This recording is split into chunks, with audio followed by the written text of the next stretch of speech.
In the year 483 before the Common Era, a group of miners struck something in the rocky hills south of Athens, not gold, something that, in that moment, was worth even more.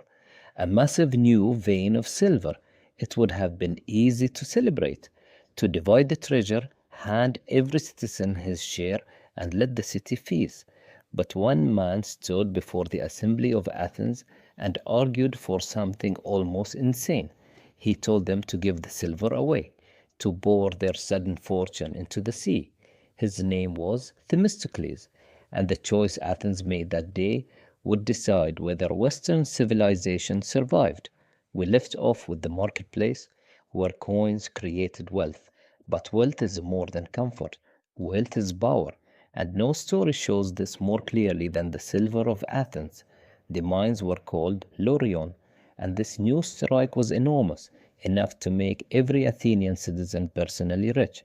The people wanted their share, and who could blame them? Free silver handed to every household. But Themistocles saw something they did not. On the horizon, an empire was coming. The Persians, the most powerful force on earth, had been humiliated by the Greeks years before, and everyone knew they would return, not to raid, to conquer. And so Themistocles made his case. Do not divide the silver, he argued. Spend it, all of it, on ships.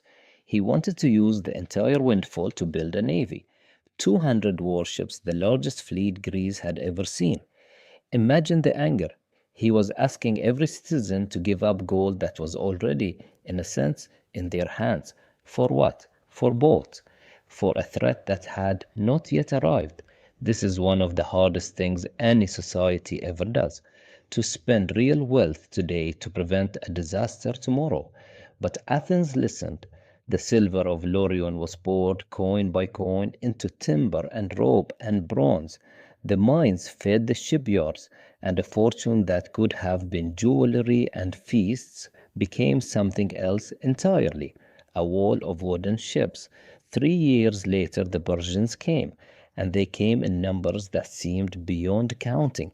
Their army swallowed cities whole. Athens itself was captured and burned. It looked like the end.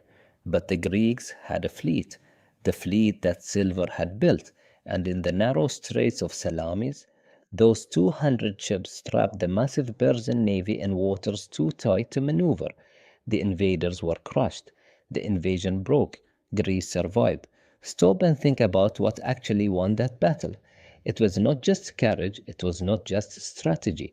It was a decision made years earlier about money, a choice to turn silver into ships instead of silver into comfort. Had Athens divided that treasure, every citizen would have been a little richer for a little while, and then the Persians would have come, and there would have been no fleet to stop them. The gold in their pockets would have bought them nothing but a front row seat to their own conquest. This is the deepest lesson of Laurion. Money is not just something you spend, it is something you can aim.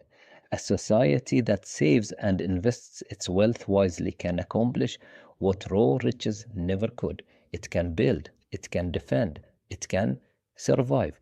The Persians had more soldiers, more territory, more gold. Athens had something better. Athens had a fleet, because Athens understood that wealth, pointed at the right target, becomes power. And this is a lesson that would echo through history again and again. The nations that would come to rule the world were rarely the ones with the most treasure. They were the ones who knew how to turn treasure into strength. But there is a darker side to this power. If a state can fund a navy by controlling its money, what happens when a state decides to cheat that money, to quietly make more of it than it truly has? Rome was about to discover the answer, and it would nearly destroy them. That is where we go next.